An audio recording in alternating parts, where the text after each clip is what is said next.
কেন ক্রিস্টালেস নদীর বুকেই যেন খেলছে রামধনুর রং।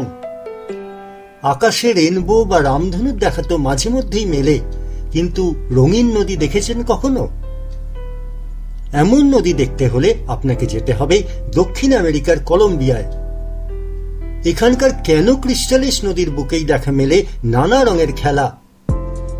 তাই তো দক্ষিণ আমেরিকায় ভ্রমণকারীদের অন্যতম সেরা গন্তব্য এই রংধনু নদী।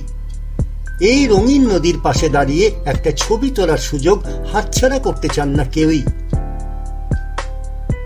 তবে সারা বছর কিন্তু এই নদী এমন অপরূপ রঙিন থাকে না।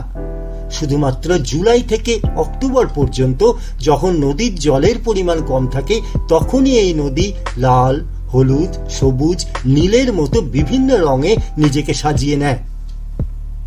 কিন্তু কেন এমন হয়? স্থানীয় কিংবদন্তি অনুসারে নদীটি পৃথিবীর মধ্য দিয়ে প্রবাহিত হওয়ার জন্য স্বর্গ থেকে পালিয়ে এসেছিল। স্বর্গের নদী বলেই এর গায়ে অনেক রঙের বাহার বলে অনেকের বিশ্বাস। অনেকে আবার এই নদীর একাধিক রঙকে অতিপ্রাকৃত শক্তি বা জাদু বলে মনে করেন।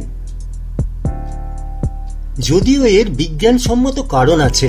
আন্দিজ পর্বতমালা, আমাজন এবং ওরিনাকো অববাহিকা একত্রিত হওয়া কলম্বিয়ার এই এলাকা জীববৈচিত্র্যের একটি হটস্পট। এখানে ম্যাকারেনিয়া ক্লেভিগেরা নামে এক ধরনের উদ্ভিদ কয়েকটি নদীতে দেখা যায়।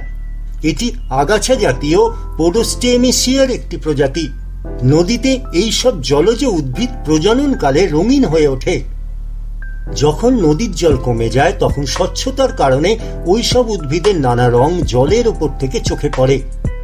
নদীর তলদেশে ছড়িয়ে থাকা ওই গাছে সূর্যের আলো পড়লেই লাল, উজ্জ্বল নীল, গোলাপি, কমলা বা গভীর মেরুন সহ বিভিন্ন রং দৃশ্যমান হয়ে ওঠে। ফলে নদী হয়ে ওঠে রামধেনু রঙের।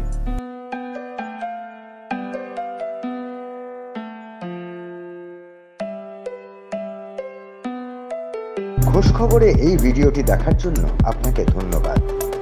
সমাজ সংস্কৃতি থেকে বিনোদন বা লাইফস্টাইলের নানা বিষয় নিয়ে নানা তথ্য থাকছে খোঁজ খবরের ছোট ছোট ভিডিওতে।